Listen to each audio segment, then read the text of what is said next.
Baghdad کے شیعوں کو پتہ چلا کہ علی ابن یقین گورنر بنا ہے. جب اپنا کوئی بنتا ہے تو لوگ اپنے اپنے کام لے کر جاتے ہیں. پہنجوا اپنا کام کرے گا، مومن ہے. آیا علی ابن یقین کے پاس ایک مومن، دروازہ بجایا، اندر سے آواز آئی، کون؟ غلام آیا. کون؟ کہا فلاں شخص آیا ہے کوئی ملنے کے لیے. علی ابن یقین حکومت کے کام میں مصروف تھے.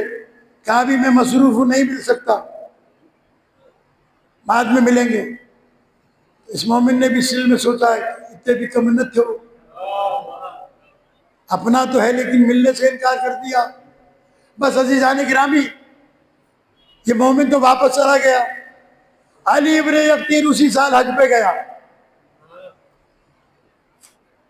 حج پہ گیا، حج سے فارغ ہو کر مدینے گیا، ساتویں امام کی خدمت میں گیا، دروازہ بجایا، غلام آیا. اب یہ ہے امام، ان کو معلوم ہے کون آیا ہے اور کہاں سے آیا ہے، کیونکہ امام اسے کہتے ہیں کہ جو کہیں بھی رہے پوری دنیا سے باخبر رہتا ہے. ہم اسے امام نہیں مانتے جسے چاولوں کے نیچے بوٹی نظر نہ آئے. ہم اسے امام مانتے ہیں جو ایک جگہ بیٹھ کر پوری کائنات کا نظارہ کرتا ہے. امام کے پاس غلام گیا، کہنے لگا مولا علی ابن یقین آیا ہے. تکلیف پہ آیا تو میں پس گئے. جی اگر تھوڑا سا میرا ساتھ بھی بولے میرے ساتھ. جی کہا جاؤ کہہ دو ہم ملاقات نہیں کریں گے. گھبرا گیا، شیعہ ہے نا، مومن ہے. اگر امام ملاقات سے انکار کر دے تو خود ہڑ وہی نہیں سکے. کیا بچا امام کے انسان کے پاس؟ ہاتھوں کو جوڑ کر کہنے لگا امام سے پوچھیں میری خطا کیا ہے، میرا گناہ کیا ہے، میری غلطی کیا ہے، کیوں مجھ سے ملاقات کرنا نہیں چاہتے تاکہ میں وہ غلطی دور کر لوں. امام نے فرمایا تمہارے پاس ہمارا ایک مومن آیا تھا بغداد میں، اپنا ایک مقصد لے کر، تم نے اس سے ملنے سے انکار کر دیا تھا، وہ ناراض ہو کر چلا گیا. اب جب تک وہ معاف نہیں کرے گا ہم معاف نہیں کریں گے. امام کی نگاہ میں عہدے اور منصب بڑے نہیں ہوتے. یہ تو ہم دیکھتے ہیں کیڑی گاڑی میں آیا ہوا مولوی، اگر پرانی گاڑی آئے تو بڑا اٹھے ہو، لیکن اگر آگے پیچھے 2-4 موبائلیں ہوں، 2 کروڑ روپے کی گاڑی میں آئے، 40-50 آدمی ساتھ ہیں، اب ہالو دیر نہ کہ ہالو، پھر وہ کچھ پڑھے نہ پڑھے، بتائے نہ بتائے، لیکن چونکہ پروٹوکول بڑا ہے. دیکھیں یاد رکھیں یہ جملہ میں نے آپ کے سامنے کسی سے حسد میں نہیں کہا.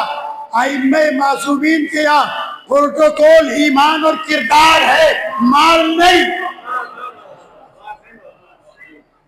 مالدار بن کر دنیا کے سامنے تو آپ بڑے آدمی بن سکتے ہیں لیکن اہل بیت کے سامنے نہیں. یہ گورنر تھا، امام نے کہا نہیں ملیں گے، نہیں ملیں گے. کہا پھر میں واپس جاؤں گا، پھر بغداد سے مدینے آؤں، سفر دور ہے، میں آپ سے وعدہ کرتا ہوں کہ جا کر میں معافی مانگ لوں گا. امام نے فرمایا نہیں، پہلے معافی مانگو پھر ہمارے پاس آؤ. یہ مولا کا فرمان ہے، یاد رکھیں، میں بار بار کہتا ہوں یہ مولا کا فرمان ہے، ملا کا نہیں. کبھی کہتے کہ مولوی تو ہو، اور مولا جو ہے وہ ہر مولا ہمارا صدیق اکبر ہے، پہلے سے لے کے 12ویں تک ہیں یا نہیں؟ کہ بے شک بھی زور سے نہیں نکل رہا ہے، آ جائیں بے شک 12 کے 12 صدیق اکبر ہیں، تو زبان سے کہہ دیا نا، اسے دنیا کی کوئی طاقت ٹال نہیں سکتی۔ امام نے فرمایا جاؤ اس سے معافی مانگو، کہا مولا جا کر واپس نہیں آ سکتا، مجبور ہوں، وعدہ کرتا ہوں میں جا کر معافی مانگ لوں گا۔ امام نے فرمایا تو مجبور ہے، ہم تو نہیں، جا جنت البقیع میں تیرے لیے سواری موجود ہے، تجھے لے کے بھی جائے گی لے کے بھی آئے گی، تاکہ ہمارا قانون نہ ٹوٹے۔ گیا جنت البقیع میں، ناچی تیار ہوئی اٹھنی، بیٹھا اس کے اوپر۔ اب یہ اعجاز ہے امامت سے، اونٹنی کھڑی ہوئی، 4 قدم چلا تھا، 5ویں قدم سے بغداد کے درخت اور دیواریں نظر آنے لگے، سیدھا اس مومن کے دروازے پر گیا، سیدھا اس مومن کے دروازے پر گیا۔ عزیزان گرامی، دروازہ بجایا، اندر سے آواز آئی کون؟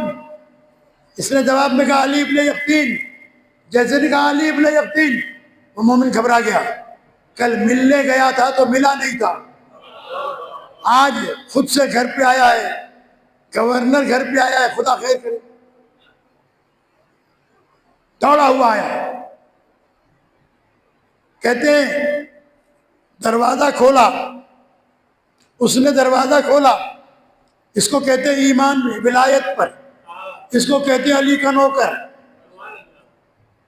زمین پر لیٹ گیا علی ابن یقطین، کہنے لگا اے مومن اپنا پاؤں اٹھا کر میرے منہ پہ رکھ، اپنا پاؤں اٹھا کر میرے منہ پہ رکھ۔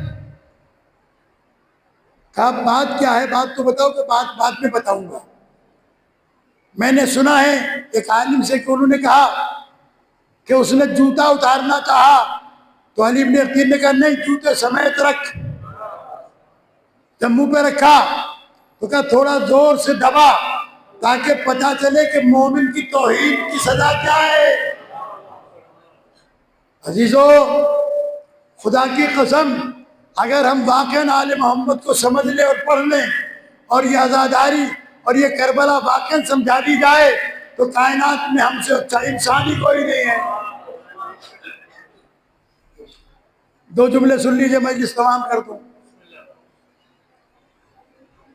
اس نے پیر رکھا، دبایا، پھر ہٹا لیا پیر، یہ کھڑا ہوا، سینے سے لگایا، کہا ہوا کیا ہے؟ کہا میں 7ویں امام کے پاس زیارت کے لیے گیا تھا، امام نے ملنے سے انکار کر دیا، کہا کہ ہم نہیں ملیں گے جب تک تم معاف نہیں کرو گے۔ یہ مومن فقیر تھا، غریب تھا، امیر نہیں تھا۔ آل محمد کے یہاں ایمان کی قیمت ہے، سیرت کی قیمت ہے۔ اگر صاحب ایمان ہو تو بہلول جیسا دیوانہ بھی قبول ہے، اور اگر مالدار ہو اور صاحب کردار نہ ہو تو کوئی گورنر بھی قبول نہیں ہے۔ اس لیے کہ شیعت کردار کا دین ہے۔ واپس امام کی خدمت میں آیا، زیارت کی واپس ہوا۔ اب میں بس 2 جملے نتیجے کے طور پر آپ کے سامنے عرض کر دوں کہ اس واقعے سے یہ بات سمجھ میں آئی، اس واقعے سے یہ بات سمجھ میں آئی کہ ہمارا عقیدہ یہ ہے کہ معصوم امام شہید زندہ ہوتا ہے۔ ہم جب کربلا جاتے ہیں، ایران جاتے ہیں، سامرہ و کاظمین جاتے ہیں، نجف اشرف جاتے ہیں، تو وہاں زیارت اذن دخول پڑھی جاتی ہے، داخل ہونے کی اجازت۔ اس میں لکھا ہوتا ہے مولا میں بہت دور سے آیا ہوں، اور آپ جانتے ہیں میں کہاں سے آیا ہوں۔ آپ اللہ کے ولی ہیں، آپ نے دین کے لیے قربانیاں دی ہیں، میں جانتا ہوں کہ آپ زندہ ہیں، اللہ کے پاس سے رزق پاتے ہیں۔ یہ سب کچھ پڑھنے کے بعد ایک جملہ کہتا ہے مولا اجازت ہے کہ اندر آ جاؤں؟ ہاتھ اٹھا کے مجھے بتائیں بات پہنچی ہے نہیں؟ کیا کہتے ہیں؟ مولا اجازت ہے کہ میں اندر آ جاؤں؟ تو بس یہ بات یاد رکھیے گا کہ جب آپ زیارت پر گئے تھے، بھائی ناراض تھا، معافی مانگی تھی، عزیز ناراض تھا، معافی مانگی تھی، پڑوسی ناراض تھا، معافی مانگی تھی، اور اگر نہیں مانگی تھی یہ سمجھ کر کوئی ہوجے تو ہوجے، معافی نہ وٹھندس، ہٹھائیں نہ کندس، نیچا نہیں بنوں گا، ناراض ہوتا ہے ہو جائے، میں تو زیارتوں پر جا رہا ہوں، وہاں سے جواب آئے گا تو آیا کس منہ سے ہے میرے پاس، ہمارے چاہنے والوں کو ناراض کر کے تجھے یہاں آنے کی اجازت نہیں۔ اسی لیے یہ بچوں کو تو معلوم نہیں ہوگا، لیکن یہ میرے بزرگ جانتے ہیں جو بڑی عمر کے لوگ ہیں کہ پرانے زمانے میں بحری جہاز سے لوگ سفر کرتے تھے زیارت کا، تو زیارت پر جانے سے 3 مہینے پہلے سے تیاریاں شروع ہوتی تھی۔ اس میں سے ایک تیاری یہ بھی ہوتی تھی، ادا معاف کر جائیں یار، منع تو مولا دے، بابا معاف کر جائیں، بھاؤ معاف کر جائیں، امر معاف کر جائیں، ادی معاف کر، یہ تھی تو یا نا، ایسے ہوتا تھا یا نہیں؟ وہ پاگل تو نہیں تھے، انہیں معلوم تھا کہ جس کی بارگاہ میں جا رہے ہیں وہ جانتے ہیں کہ یہ کس کس کو ناراض کر کے آیا ہے، کس کس کی بے عزتی کر کے آیا ہے، کس کس کی توہین کر کے آیا ہے، وہ جانتے ہیں۔ تم جانو یا نہ جانو، تم کیا سمجھتے ہو کہ تم وہاں جا کر منا لو گے؟ نہیں، خواہ میں پیسہ ضائع نہ کرو، جب زیارت پر جاؤ تو پہلے سے زیارت کا اہتمام کرو، مال بھی پاک ہونا چاہیے اور نیت بھی صاف ہونی چاہیے۔ پھر اس کے بعد دیکھیں کہ جیسے لوہا پارس سے مل کر سونا بنتا ہے، یہ مومن حسین کی زری چوم کے پارس کیسے نہیں بنتا؟ ولی بناتے ہیں حسین، گناہگار آئے تو حر بناتے ہیں حسین۔ جی یہ آل محمد کا گھرانہ ہے، حر کا خطا، حر کا گناہ کوئی چھوٹا گناہ تو نہیں ہے۔ امام حسین علیہ السلام کو گھیر کے لایا، لیکن جب عاشور کی صبح کو معافی مانگنے آیا تو امام نے یہ نہیں کہا کہ کل تو نے میرے گھوڑے کی بھاگ روکی تھی، یہ وارثان جنت ہیں، تانا نہیں دیا، بلکہ حر کو سینے سے لگایا۔ حر قدموں پہ گر گیا تھا نا، ہاتھوں میں اٹھا کے سینے سے لگایا۔ حر کا سر نیچے ہے، کہتا ہے فرزند فاطمہ، فرزند رسول، کہ میرا گناہ معاف ہو سکتا ہے؟ امام نے فرمایا تیری ماں نے تیرا نام بہت اچھا رکھا تھا، حر کے معنی ہے آزاد کے، تو دنیا میں بھی آزاد ہے اور آخرت میں بھی آزاد ہے۔ حر اپنے بیٹے سے اپنے ہاتھوں میں رومال بندھوا کے آیا تھا، قیدی بن کر آیا تھا۔ امام نے ہاتھوں کو کھولا، لے کے چلے۔ حر کہتا ہے مولا میں، آپ نے تو مجھے معاف کر دیا، لیکن جب میں نے آپ کے گھوڑے کی لگام میں ہاتھ ڈالا تھا تو ایک محمل سے کسی بی بی کے رونے کی آواز آئی،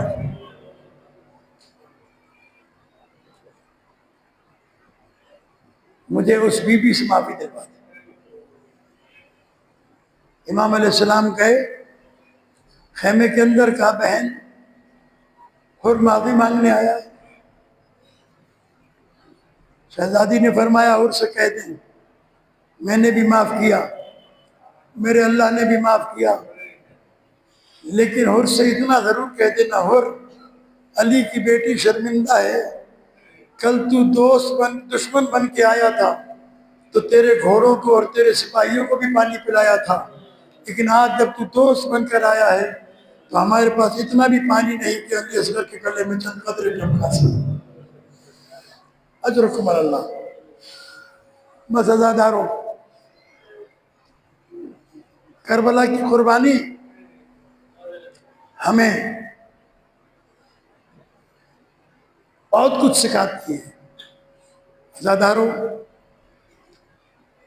میں نے ابھی ایک مجلس پڑھی تھی کراچی میں، تو میں نے ایک جملہ عرض کیا تھا، یاد آ گیا، آپ کی خدمت میں عرض کرتا ہوں کہ یہ جو اللہ کو پہچانوانے آئے تھے نا، یہ اتنے کریم تھے کہ دنیا کے مزاج میں فرق آ جاتا ہے اگر پریشانی آ جائے۔ کہ کتنے بھی پریشان ہوں ان کے مزاج میں فرق نہیں آتا۔ عزاداروں، آج یہ مجلس جس بی بی کے عنوان سے رکھی گئی ہے وہ باب الحوائج بی بی، 5 سالہ بی بی۔ کتنا پڑھ سکتا ہوں سنیں، کوشش کروں گا چند جملے آپ کی خدمت میں عرض کر سکوں کہ 11 محرم کو جب یہ قافلہ کربلا سے کوفے اور شام کی طرف جا رہا تھا، جناب سکینہ سلام اللہ علیہا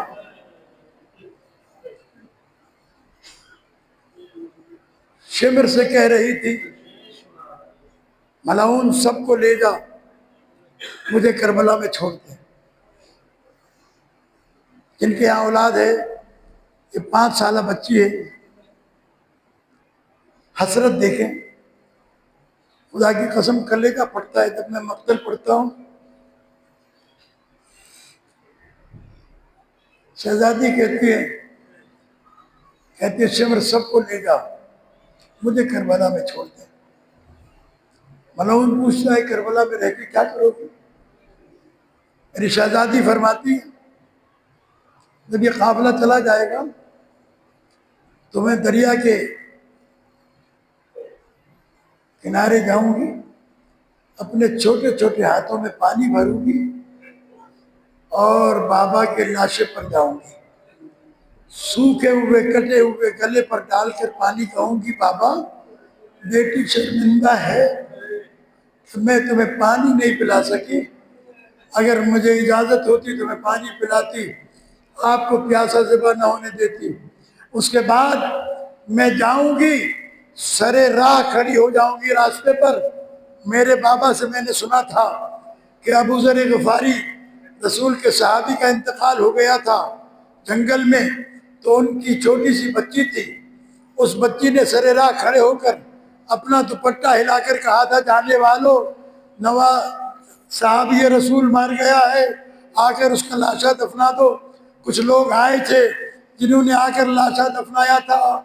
اے شمر جب یہ قافلہ چلا جائے گا میں سرے راہ کھڑی ہو جاؤں گی، میرے سر پہ چادر تو نہیں ہے، میں پکار کے لوگوں کو چھوٹے چھوٹے ہاتھوں سے بلا کر کہوں گی، جانے والوں نواسے رسول شہید ہو گیا، آؤ نبی کے نواسے کا لاشا دفنا دو۔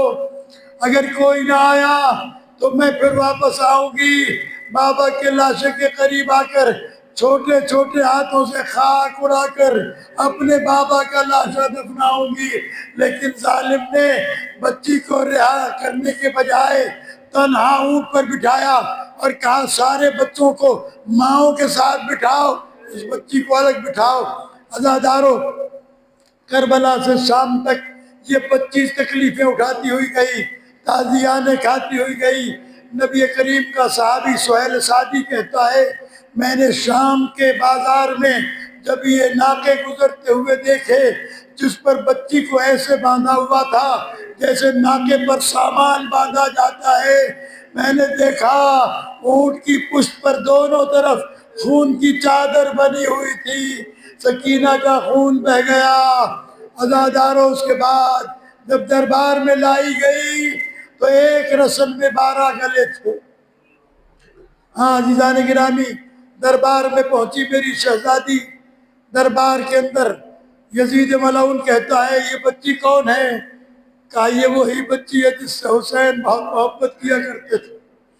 مطلب کہا نا بہت محبت کیا کرتے تھے، کہا میں اس سے بات کرنا چاہتا ہوں، کہا بات کرنا چاہتا ہوں، کہا بتاؤ تمہارے بابا تمہیں ناشتے میں کیا کھلاتے تھے؟ کہنے لگی میرے بابا مجھے ناشتے میں تازہ خورمے کھلاتے تھے، لیکن گلے سے آواز نہیں نکل رہی تھی۔ پوچھتا ہے ملعون کی آواز کیوں نہیں نکلتی؟ امام سجاد علیہ السلام نے رو کے کہا ظالم دیکھتا نہیں ہے، ایک رسل میں 12 گلے ہیں، ارے میری بہن چھوٹی ہے، گلا بندھا ہوا ہے، آواز کیسے نکلے گی؟ عزاداروں مجھے نہیں معلوم۔ شہزادی کا گلا کھلوایا گیا، جب شہزادی کا گلا کھل گیا کہا کہ بتاؤ کیا کھلاتے تھے؟ کہا تازہ خورمے کھلاتے تھے۔ شہزادی سے کہا میں کھلاؤں تو کھاؤ گی؟ جناب سکینہ نے ایک مرتبہ پھوپھی کو دیکھا، جب پھوپھی نے اجازت دے دی نا تو یتیمہ بچی نے کہا ہاں کھاؤں گی۔ یزید ملعون نے تس سے کپڑا ہٹایا، کٹا ہوا سر بابا کا دیکھا، سکینہ آگے کی طرف بڑھی، کہا خبردار سر کے قریب نہ آنا، اس لیے کہ میں نے سنا ہے تم آل محمد کا دعویٰ ہے کہ تم معجز نما ہو، آج میں تمہاری کرامت دیکھنا چاہتا ہوں۔ عزادارو 5 سالہ بچی جلے ہوئے دامن کو پھیلا کر چند قدم پیچھے ہٹی، آواز دے کے کہتی ہے بابا بابا میری گود میں آ جا، بابا یزید امتحان لے رہا ہے۔ امام کے سر نے پرواز کی، ایک مرتبہ گودی میں آیا، سکینہ نے بابا کے منہ پر منہ رکھا، بابا آپ کے بعد بازاروں میں پھر رہی ہوں، بابا مجھے 6 مرتبہ سے مارتا ہے، بابا میں خاک پر سو رہی ہوں۔ عزاداروں بس میں نے مختصر کیا، یہ آگے زندان شام میں عزاداروں صبح ہوتی ہے، زندان ایسا ہے جس کی چھت نہیں، چھت کھلی ہوئی ہے، بچی باپ پھوپھی کی گود میں آ کے بیٹھ جاتی ہے، پوچھتی ہے اماں یہ پرندے کہاں جا رہے ہیں؟ آواز آئی یہ پرندے روزی کے تلاش میں جا رہے ہیں۔ پھر شام کو یہی پرندے واپس جاتے تھے، پوچھتی تھی اماں یہ کہاں جا رہے ہیں؟ کہا بیٹا یہ اپنے گھروں کو واپس جا رہے ہیں۔ وہ گھر کا نام سنتی تھی نا، سکینہ رو کے کہتی تھی اماں وہ وقت کب آئے گا جب میں بھی اپنے گھر جاؤں گی؟ لیکن عزاداروں سکینہ کو رہائی نصیب نہ ہوئی۔ ایک مرتبہ وہ رات آئی جس رات کو جناب سکینہ نے بابا کو خواب میں دیکھا، عزاداروں آدھی رات کو بابا بابا کہہ کر اٹھ کے بیٹھ گئی۔ اب جو اٹھ کے بیٹھی تو پھوپھی نے سینے سے لگایا، آواز دے کر کہا سکینہ سکینہ بڑی مشکلوں سے بچے سوئے ہیں، اب رات کا وقت سو جاؤ، صبح کو اٹھ کر رو لینا۔ جناب سکینہ رو کے کہتی ہیں اولاد والو، کہتی ہیں اماں آپ نہ روؤں گی، میرے رونے کے ٹائم ختم ہو گیا۔ کہا کیا ہوا؟ کہا ابھی میرے بابا آئے تھے، مجھ سے کہہ رہے تھے سکینہ تیری مشکل کے دن تمام ہو گئے، میں تجھے لینے آیا ہوں، معلوم نہیں میرے بابا کہاں چلے گئے، مجھے بابا سے ملوا دو۔ یہ جملے سن کر جناب زینب کی بھی آواز بلند ہو گئی، عزاداروں بیویاں جاگ گئی، زندان میں ماتم بپا ہوا۔ یزید ملعون نے گھبرا کر امام حسین علیہ السلام کا سر مبارک بھیجا، جیسے ہی سر آیا زندان کا دروازہ کھلا، قیدی کو امام سجاد علیہ السلام کو بابا کا سر دیا گیا۔ جناب سید سجاد نے ہتھکڑی والے ہاتھوں پر بابا کا سر لیا، سلام کیا، السلام علیک یا ابا عبداللہ، السلام علیک یا ابن رسول اللہ۔ بابا قیدی بیٹے کا سلام قبول۔ عزاداروں جناب سجاد نے پھوپھی کو آواز دی، پھوپھی اماں میرے بابا کا کٹا ہوا سر آیا ہے۔ شہزادی کھڑی ہو گئی، بیویوں نے جو سنا کہ امام کا سر آیا ہے، سردار کے سر آنے پر کھڑے ہو گئے، ماتم شروع ہوا، واہ حسینہ واہ مظلومہ واہ غربتہ۔ بی بی نے تشت لیا، آگے بڑھی، جناب سکینہ کے قریب آئیں، کہا سکینہ تیرے بابا کا سر آیا ہے۔ سکینہ کھڑی ہو گئی، باپ کا سر گود میں لے کر زمین پر بیٹھ گئی، آواز دے کر کہتے بابا کس نے مجھے یتیم کیا، بابا کس نے آپ کے گلے پر تلوار چلائی، بابا میرے گال نیلے ہو چکے ہیں، بابا میرے کانوں سے خون جاری ہے، بابا مجھے شبر پھڑکتا ہے، بابا بابا مجھے زندہ نہیں رہنا، بابا مجھے بلا لیجئے۔ سکینہ بہن کرتے کرتے خاموش ہو گئی، زمین کی طرف بڑھی، جناب زینب نے آگے بڑھ کر مولا کا سر لے کر تشت میں رکھا، سکینہ کے سر کے نیچے ہاتھ رکھ کر زمین پر لٹایا، ایک مرتبہ نبض پر ہاتھ رکھا، آواز دی بھابھی رباب جلدی آؤ، ارے سکینہ جا رہی ہے، بابا کو پاس جا رہی ہے۔ سکینہ روتے روتے چلی گئی، دربار میں زندان میں کوہرام مچ گیا۔ جناب سکینہ نے قضا کی، اس مرتبہ جناب رباب آئی، آواز دے کر کہتی ہیں سکینہ اصغر اور حسین کربلا میں رہ گئے، تم نے زندان میں میرا ساتھ چھوڑ دیا، سکینہ بتاؤ ماں کس کے سہارے؟ اللہ لعنت اللہ عالم الذین ظلموا۔ ہمارے اللہ ہماری اس پلید عبادت کو قبول فرما، ہمارے مرحومین کی مغفرت فرما۔ وقت محمد و آل محمد تو پریشان حال ہے۔